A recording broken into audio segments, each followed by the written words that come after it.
when I watch fellow humans create things, I get so inspired and it just makes me want to create.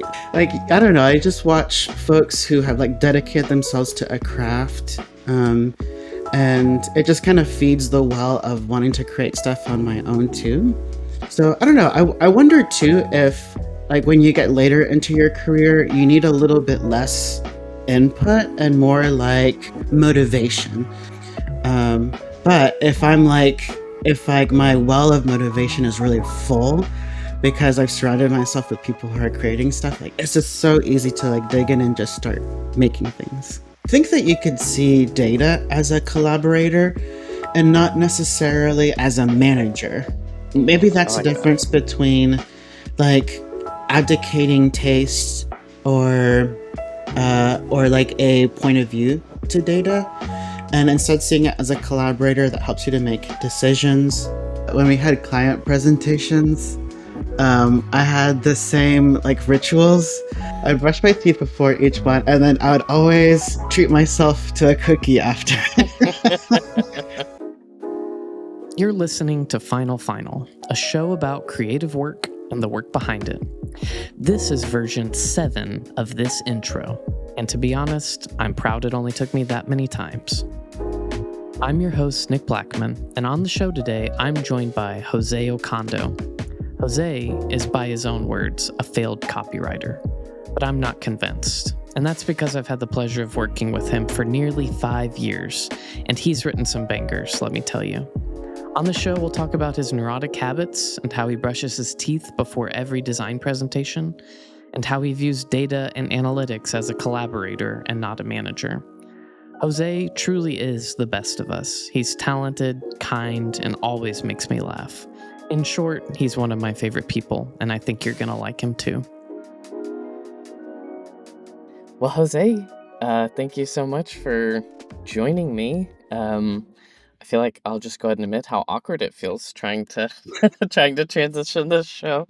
But I'm so grateful for a dear friend and colleague to be my very first guest. And I don't want to introduce you too much because I feel like I could talk about you for a long time.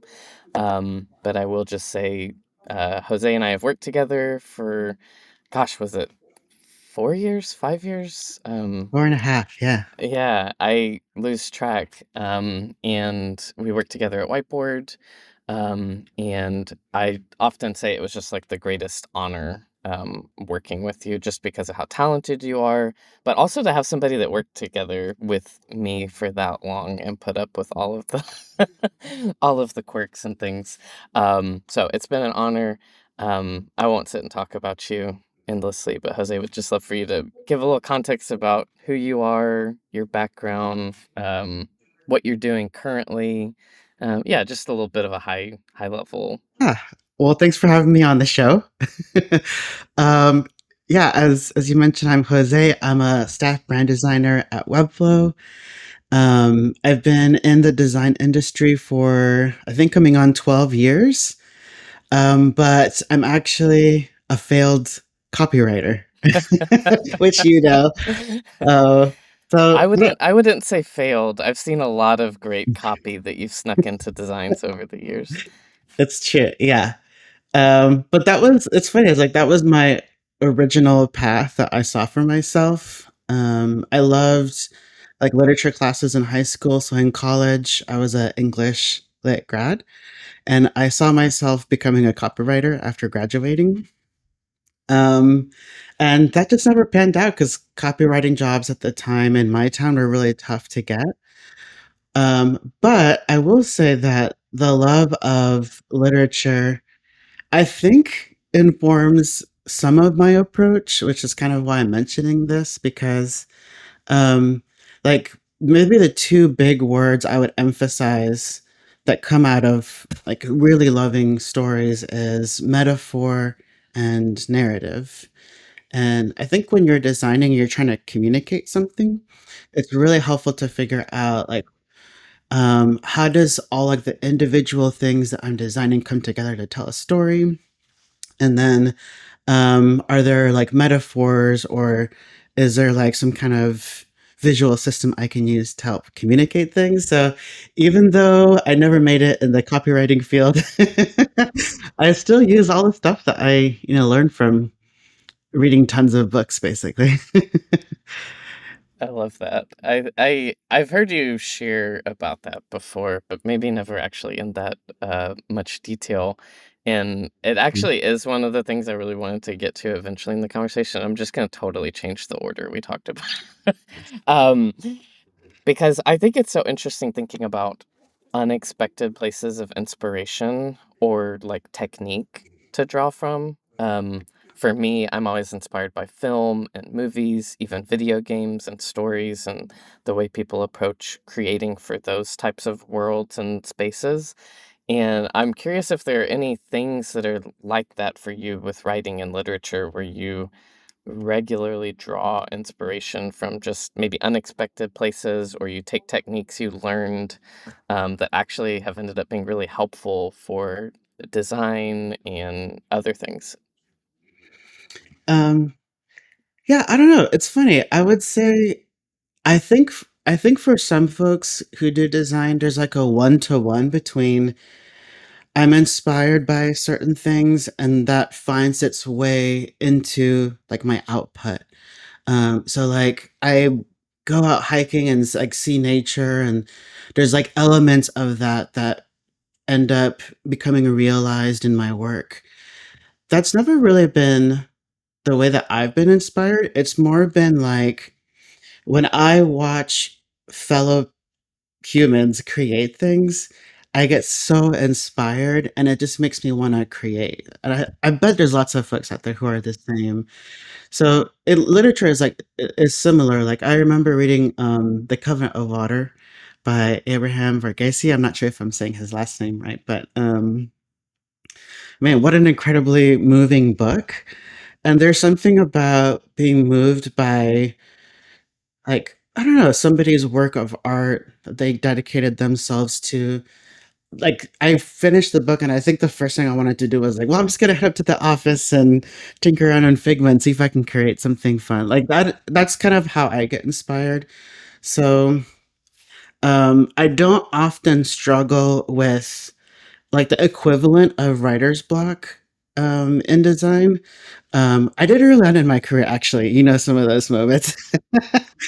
But I think nowadays I don't struggle with that often because I surround myself a lot with those types of inspiration, like folks who do pottery or like metalworking. This is kind of random and very niche, but like creating fly fishing ties. Like I don't know, I just watch folks who have like dedicated themselves to a craft. And it just kind of feeds the well of wanting to create stuff on my own too. Um, so I don't know. I wonder too if part of it is um, like when you get later into your career, you need a little bit less input and more like motivation. So I think now, even though I still do, I have like daily rhythms for keeping up with like the industry and stuff like that. I think that's more like wanting to stay in touch with what people are doing, but like when I sit down to design something, I it kind of like comes from within as opposed to like trying to grab a bunch of inspiration. But if like my well of motivation is really full because I've surrounded myself with people who are creating stuff, like it's just so easy to like dig in and just start making things. Yeah. Well, I love you relating that to like the difference early in your career versus like later or kind of in a more senior role where you don't need maybe quite as much input, but like the same, like you said, motivation is still like you're always going to need creative energy and to find motivation from different sources. But it's like early in your career, you do need all of those inputs often as like a starting point because you're not good at taste making yet. And you're still learning. And half the time when you create something, you really do hate it. And it probably is objectively bad for a while.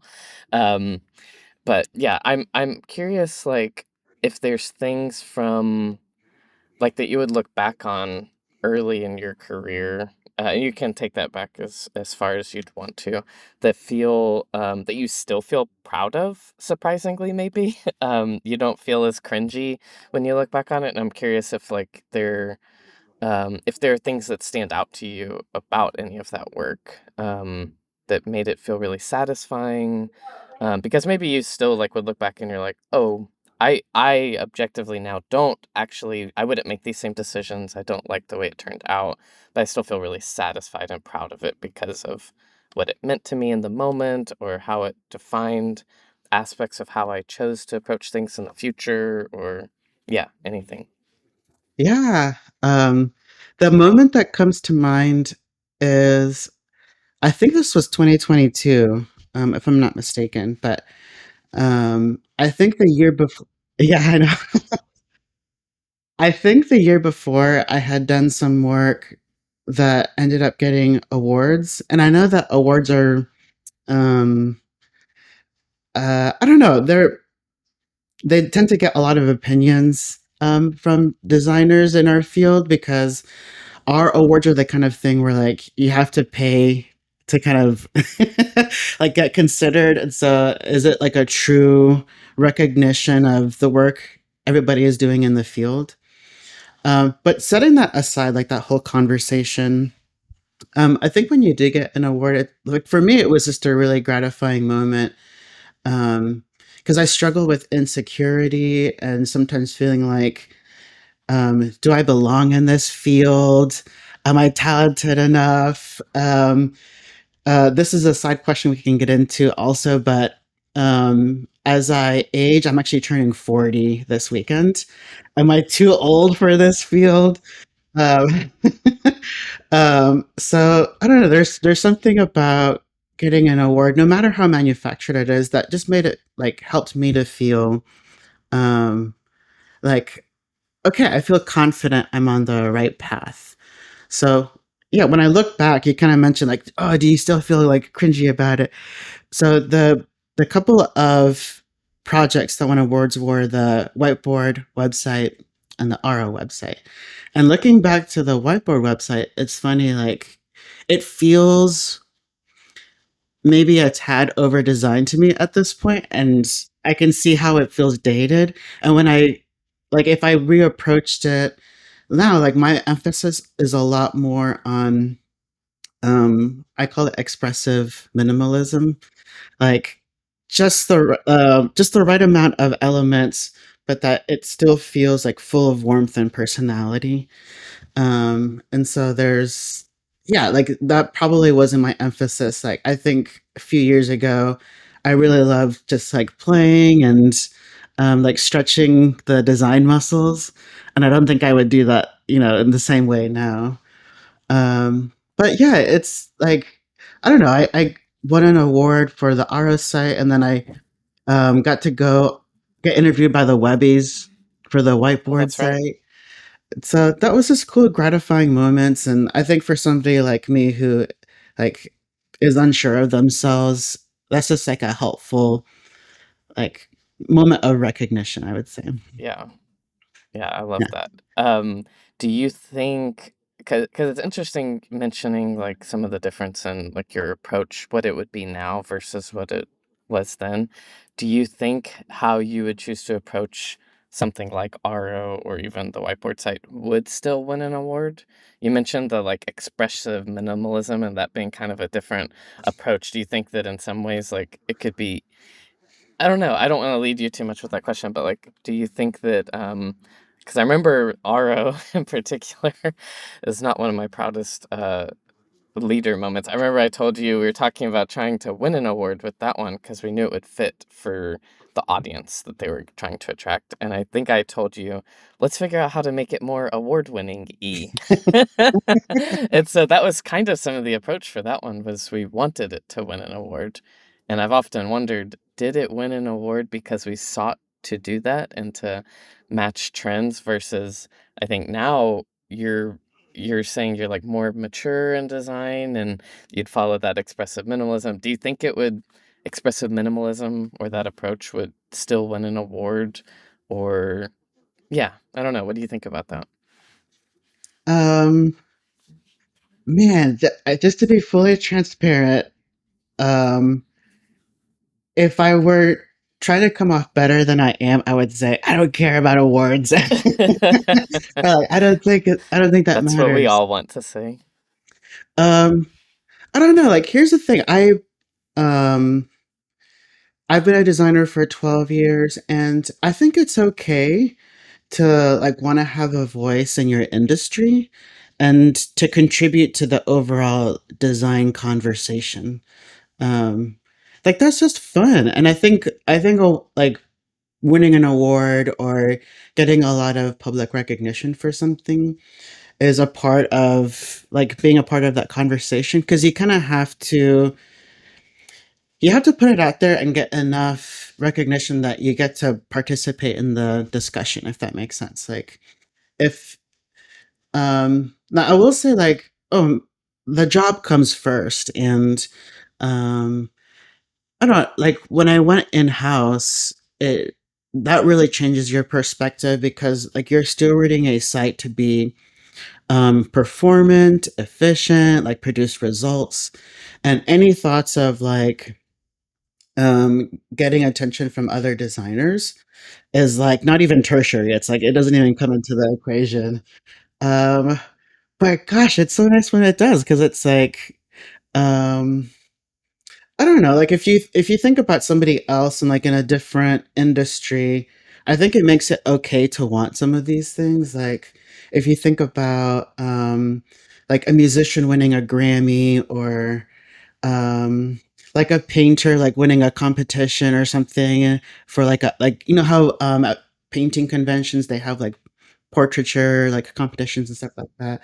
Like those are all awesome things to strive for, but for some reason in our industry that's like frowned upon that you would look for an award. But I think what I like about it is um it does like push me to excel. And it's funny you brought up the RO thing. I think what we did is like I had like a document of like here are the 15 things I think that I would need to do to make this more award worthy. Um, so it's interesting. Like you could see that cynically as like, oh, we're just catering to the designer audience, and it's just designers speaking to designers.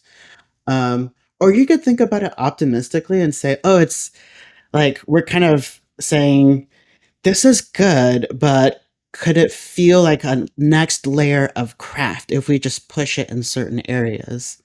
Um, so coming back to your original question, I think, um, like again, as an in-house designer at Webflow, I just would never make winning an award a like objective the same way that we did with the RO site because it just, it's just not part of like how you steward a site. But um, I don't know. Like I think maybe like personally, it would be good to take a moment to say, okay, let me pause and ask myself, are there things I can do to the design to push it a little bit? Or is there something I could do with the development or the animations that push it a little bit and would make it award worthy, even if I don't necessarily put it up for an award, but just that like dynamic of I want to present the very best of what I'm capable of.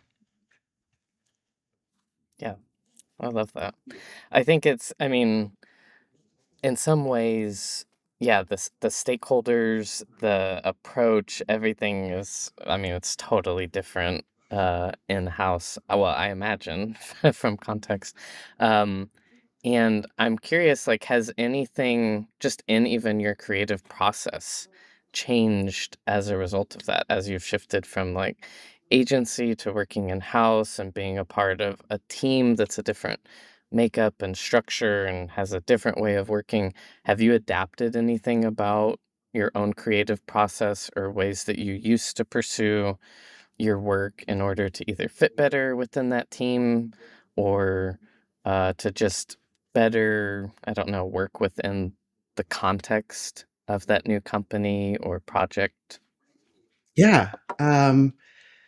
Two things come to mind: being data inspired and um, collaborating with a team. So when I started at Aspect, the job before Webflow, it was my first time being in house. And we launched a new site for Aspect in September of 2024. And basically, everything after that was brand new to me because I'd been with you in the agency world for 5 years. And like when we finish a website and hand it off, that's the end of the engagements. Like you're done. um, and so, like, what I started to get really passionate about was, uh, like, website visitor response. Like, how are people actually using the site? Is it converting? Are the elements that I created, like, do they actually perform well? And I had so many assumptions debunked. um, like, there's this one example. I'll have to apologize to our content strategists, Grace and Abby, but it's funny when I was at Whiteboard, and whenever they created a tab component, and if you don't know what that is, it's basically like you have information that is kind of like hidden, and you have to cycle through these tabs to like see it. Um, I would always be like, hey, if this is important information, let's show it. And I did this website experiment on the Aspect site on a tab component and figured out that it was actually the most used component on the page. Like people, like it was all the way at the bottom of the page. So like, first of all, you have to scroll to get there. And then all of the like a majority of the visitors would cycle through each of the tabs and engage with it. It was so fun. It's like, man, I spent like 3 years telling Abby and Grace, please don't include these in our wireframes. Based off of an assumption, I guess. And so it just was like little moments like that where I just started to realize, um, despite having probably made more than I would guess 200 websites. There's still so much to learn, especially about like how people use your site for your like your specific brand. Because like maybe that component for Aspect works in that industry, but maybe it wouldn't respond well with a different audience or something like that. Um, so I don't know. I use the phrase data inspired really purposefully because it's a little bit different from saying data informed or I don't know what other phrases people have, but the idea of being data inspired is that you start to get a sense for how people respond to things, and instead of making small, um, like iterative changes that kind of subtly take over the design system for your brand. Instead, you take that information and you use it to get inspired about like what the next change should make or should be. So I don't know, like I've heard it talked about as like abdicating taste to experiments. And so like I was worried about that when I went in house and started thinking about like how do I let data and analytics impact my work. And so I always took it as a moment to say, like, okay, let me be inspired by the results that I'm seeing to do what's next instead of um, just kind of like giving the analytics platforms options and being like, okay, it's the decider. I have to do what it says. um, so, so that's a big part of things. The second part that I thought of in terms of like how does my process change going in house is what it looks like to collaborate with a team over a long haul. So I don't know, like in the agency world, collaborating is just different because you're it's kind of like electrons colliding. It's like the ideas collide in this like really high like short period of time to Yeah, it's like create like it's condensed. yeah, exactly. Yeah, and so like on a team in house, you have to collaborate over the long haul, and that just means different things. So instead of in the agency world, maybe the focus would be on let's create a safe space for everybody just to like shoot out ideas and do like really um uh I don't know, just like off the wall stuff. I mean that's still a part of design everywhere, but on an in-house team, the collaboration more looks like organization and systems and protocols.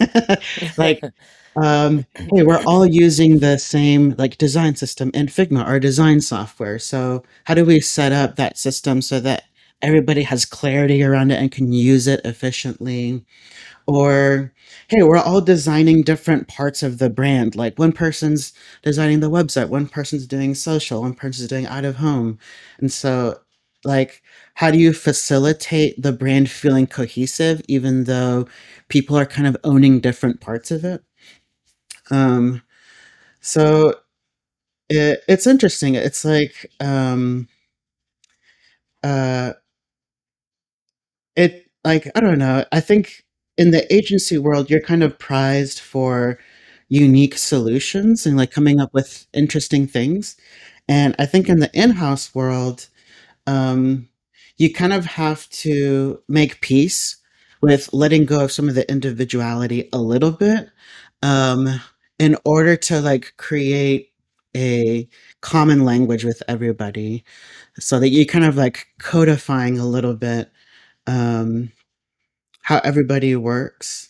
So it's a bit of an adjustment, or at least it was for me, to be like, okay, I can't just like peel off and do my own thing and not include the wider team. Um, but what's interesting is the idea of like how do you get creative individually in the agency? Like you start to build skills for how do we do that as a team for a brand. And so you have to like work alongside your collaborators to together start to do like what an individual would maybe do at an agency.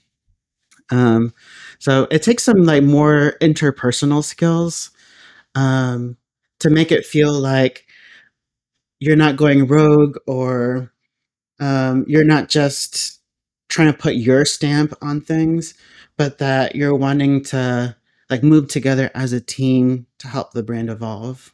So it's a different challenge, but it's cool.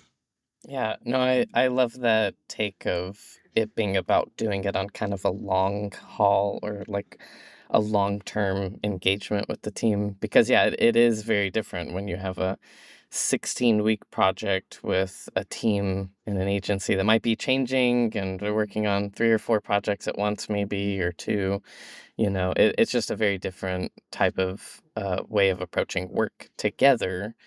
Maybe your approach doesn't change all that much in your like daily routine, but the way of working together and collaborating together certainly would if you have a project that you're working on together or on an ongoing basis for a year, 2 years, however long you might be working with these coworkers, you know. Has that kind of thing about like the data driven design process you mentioned or data inspired, is that Yeah. the phrase you use? Yeah, I like that.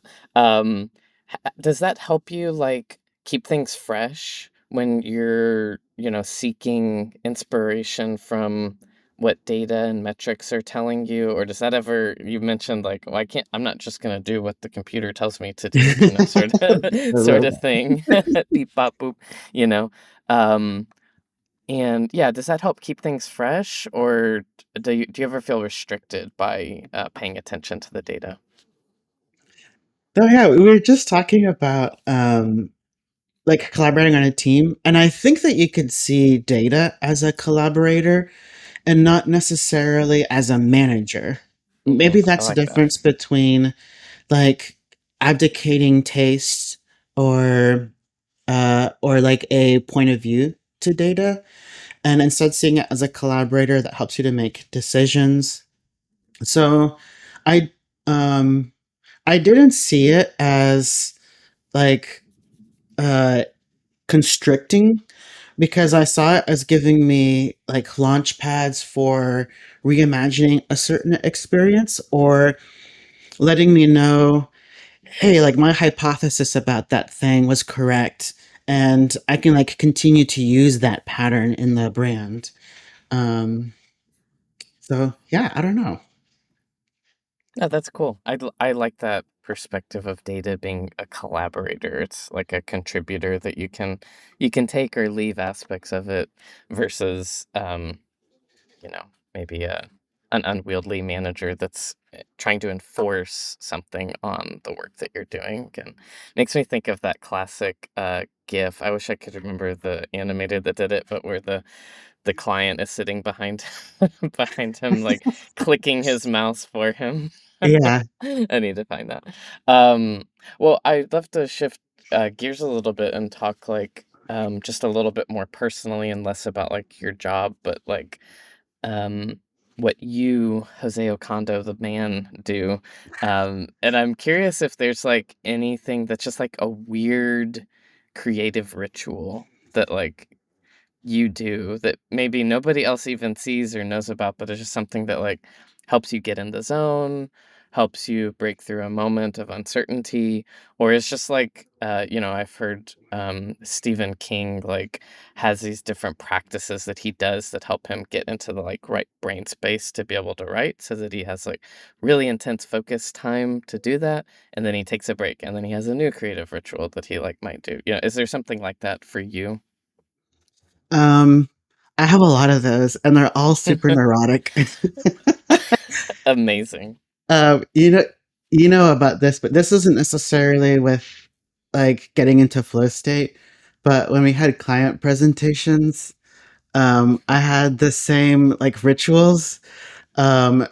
Usually it was just with the first client presentation, like when you're like unveiling the homepage for the first time.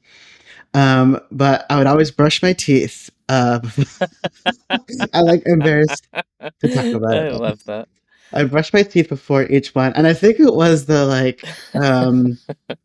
I don't know, like wanting to feel like presentable or like I'm like I put Mhm. myself together. There's something about that.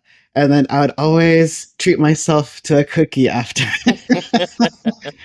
But it's funny. It's like I'm very introverted, and those types of meetings, um, I got to the point where I could do them well, but they still required a lot of energy from me. And so Yeah. sometimes the rituals like just really helped to kind of settle my nerves and like get me into the right brain space and um like just kind of cope with something that's a little bit outside of my comfort zone. But yeah, uh still laughing about the brushing the teeth. Well, and I love that the cookie like is reversing the teeth brushing Yeah. by the end of of your meeting. So you're going back to All the to where you sugar. began. For getting into flow state, I don't know. It's I don't I don't know if I have like, oh, I do this every single time, kind of like the Stephen King example, but I have so many little things that I like to do. I've already talked about one of them, but one is I just like to keep myself surrounded with other makers. Um, there's this one guy on YouTube who does um, machining. He's called My Mechanics, and just like the highest possible level of restoring something. Like I don't know, like he'll take 5 minutes to restore an old bolt or something because it's original to the piece, you know. Um, so I don't know. When I watch something like that, I'm like, wow, that just. I kind of want to approach my work the same way, where it's a craft and it's not a nebulous um, art where like I don't know if or when inspiration will strike, but it's instead like this steady, consistent approach to laying designs down, I guess. So I'm like constantly, oops, excuse me. I'm constantly watching stuff like that. Another one is music. I think a lot of designers are like this too, but um, this is actually for development. But there's this one song by Radiohead that feels like it's like the perfect getting in the focus state for developing a website. Man, what is it called? Um, Here, let me look it up so I can. That song is one that just, like, really gets you, like, in the zone, ready to start work. Is it calming or does it pump you up? No, it's like slightly atonal. It's like they're more like rhythm inspired, like era of Radiohead. So uh yeah, so that really helps. And I think if somebody was in the office next to me, they'd go absolutely bananas because I'll listen to the same song like over and over and over again, but it's just because it helps to like calm my mind, be able to focus on the work. Um, a good one that I think a lot of people are probably familiar with too is just getting up for little breaks, like to make a coffee or go out on a little walk or something. Because I don't know the science behind the brain, but it feels like what happens when you are in a creative role and you do that for 8 hours a day, that your brain just gets really tired. Um, and it's like you're constantly doing creative reps with your mind, and your brain just gets fatigued. And so, if you give it a break and do something where it's more like with your hands or where your brain can kind of be on autopilot, there's so many times where like a solution will come to you or like a new idea will surface, and you'll just be surprised by like, oh, it was staring me in the face the whole time. Yeah. um, so I Yeah, love doing stuff like that. I remember a TED like a TED Talk or a TED YouTube short or something. I can't remember what it was exactly, but they talked about how, like, the best practice and learning happens with intense, like, 15, 30 minutes of intense practice and focus, and then 15 to 30 minutes of walking away from it because it actually gets your brain into a state where you keep practicing mentally what you were doing physically previously. And sleep is the same way. Like your brain keeps learning and processing and working out problems and solutions. And so you're getting rest to be able to recharge, but then you're also like your brain's still kind of subconsciously or unconsciously working out these ideas. And so then when you come back to it, you feel fresh, but you also might have a new idea or solution. That's why people are like, "Oh, I thought of this in the shower," you know? Like, that's, like, why that happens so That's often. cool. Um, well, you mentioned the guy machining a bolt for 5 minutes or whatever, and I couldn't help but think of how much time I remember you saying you spent on a button on the Aspect website at one point. Yeah. I think the words you used were, "It felt luxurious." How many hours was it that you said you spent on that? Oh gosh, yeah. I think it was like 5 hours. Which like for a button, like doing like a simple button where it's just like, oh, the color changes. That takes like 2 minutes. But like to do a button, so I the reason it took 5 hours is I ran into all kinds of issues with how browsers were like rendering certain effects, and so I kept having to experiment with how to get around all those challenges. Um, but I love that stuff, and I think that's like the kind of thing, people are like, "Wow, this feels really different," or "I've never seen a button." That's Yeah. what's funny to say.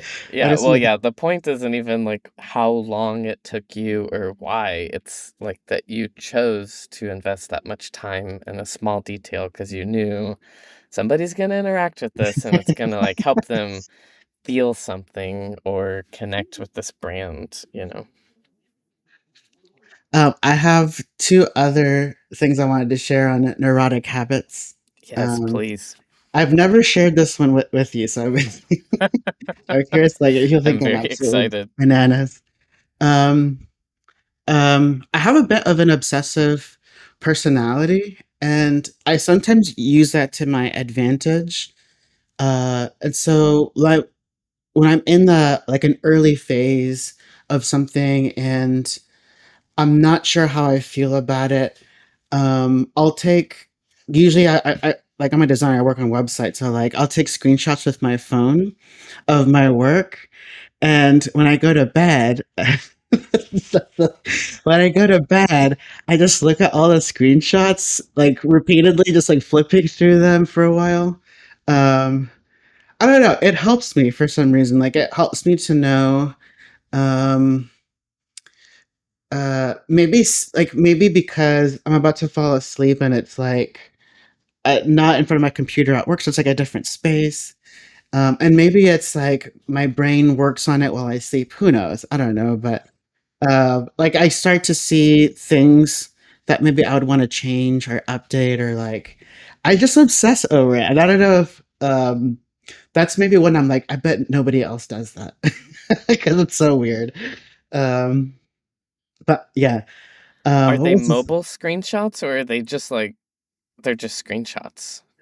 They're Like, usually are you trying? desktop. Yeah, Okay, that's funny because you're not even trying to see it like in the context of the user. You're just looking at images that you took of your work.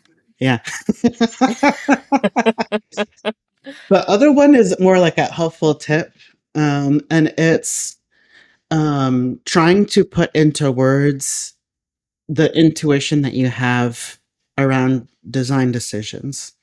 Um, so I don't know. I heard I'm a big Chris Do fan, and I watched a video of him talking about how when he was an instructor at what's the college called RISD? Is that what it is?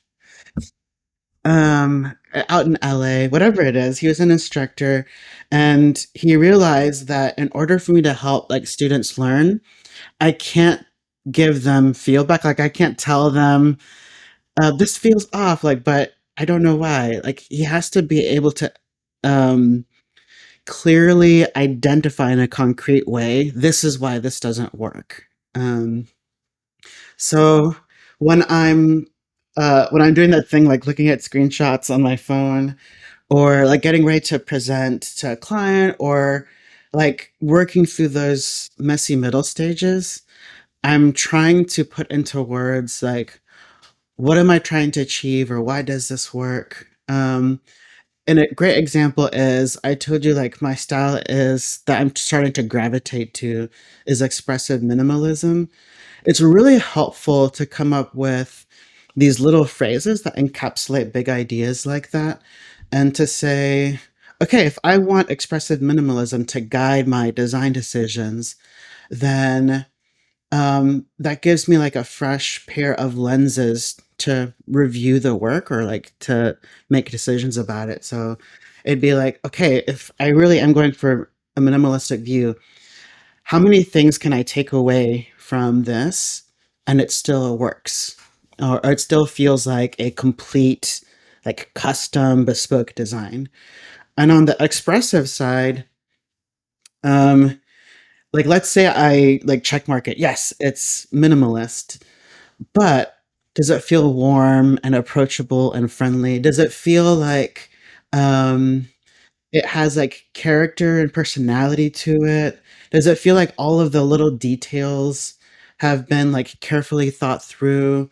Or does it feel like I've taken away too much and now it's lost some of the life that it had? Um, so I don't know. Like I think when you can put things into work, I'm such an intuitive person. I think that's why I love literature and like metaphor and poetry and stuff. Was it feels like there are some things that you can't wrap in words, but when you're able to get close, it helps so much, and it helps to mentor younger designers to be able to say, just like Krista was saying, like as an instructor, I have to be able to do this um, in critiques and things like that, you have to be able to share what you're seeing so that other people are kind of like on the same level. I had one last question I was curious to ask. Is there anything that you're like excited to explore that also scares you a little bit? Like either a new practice or a new style or type of design or just like a I remember when we started doing 3D a bit more in designs and stuff at whiteboard, like that was something we felt nervous about. I think you felt uncertain about. Is there anything like that right now that you're excited to explore that you're also a little bit nervous about dipping your toes into? Yeah. The phrase would be design leadership. Um, um, yeah, I don't know. I'm such an introvert, and I'm also an Enneagram 5, and we're kind of notorious for um, like not caring about other people's feelings. um, uh, Which is ironic because I think very few people would peg you as being I that way. know, I know. I can still be really empathetic, but I think like when it comes to work, I'm like feelings go by the wayside. uh, yeah, I I had an experience aspect where I led a project and it got a bit entangled and there was a lot of like interpersonal conflict. Nothing like bad or anything, just like the normal stuff that happens when, there's like a lot of cross-functional collaboration. Um, and I was able to lead it to a successful conclusion. And it was my first glimmer that, like, maybe I'm too hard on myself and I can actually do this if I intentionally learn about it and make myself open to those opportunities. Um, and you know this just from us talking about things, but collaboration has been like a huge passion of mine. And I've always thought about it as um, collaboration on an IC level. But I think that this experience just helped me to see um, maybe there's a little bit of like more of the producer mentality, like in the music industry, of like maybe I'm not doing the actual work anymore, but I don't know. I'm helping to unlock projects or help folks to align or um, I don't know. I think when you have the experience that you and I do, having been in our roles in our industry for so long, you just kind of see all the pitfalls, and so it's I don't know. You kind of have like that second sight to know how to guide without like mandating directions or getting too micromanagey. So I don't know. I see it as a like something I want to learn about, but I'm so scared about because um I think what you're really good at is, um, like, seeing the undercurrents of how people are feeling, even in, like, a small thing like a meeting, like, knowing, like, the undercurrents of how people are thinking about what's being discussed or feeling about it, and being able to, like, move the conversation or respond in a way that helps people feel aligned and led. That's really tough for me, so I'll have to read a lot of books. Well, you say that, but I feel like I've definitely observed you, even just at whiteboard, navigate those types of things really well. But we've all had those projects that have just completely bombed and gone a direction that we just really didn't expect to. I can think of a few that you and I have worked on together. Won't mention any. Um, well, Jose, thank you so much for joining me and just chatting. This was really fun to just talk through, and I do feel like I learned more than I expected to about you, and loved all your little neurotic habits that you shared. Some that I knew, some that I've never heard of. Well, thanks for having me. I appreciate Yeah. that you brought me on first. If you made it this far, thanks for listening. You can subscribe on all of the usual suspects, and I hope to catch you on the next one. But in case I don't see you, good afternoon, good evening, and good night. Wherever you are in life and your work, I'm cheering you on.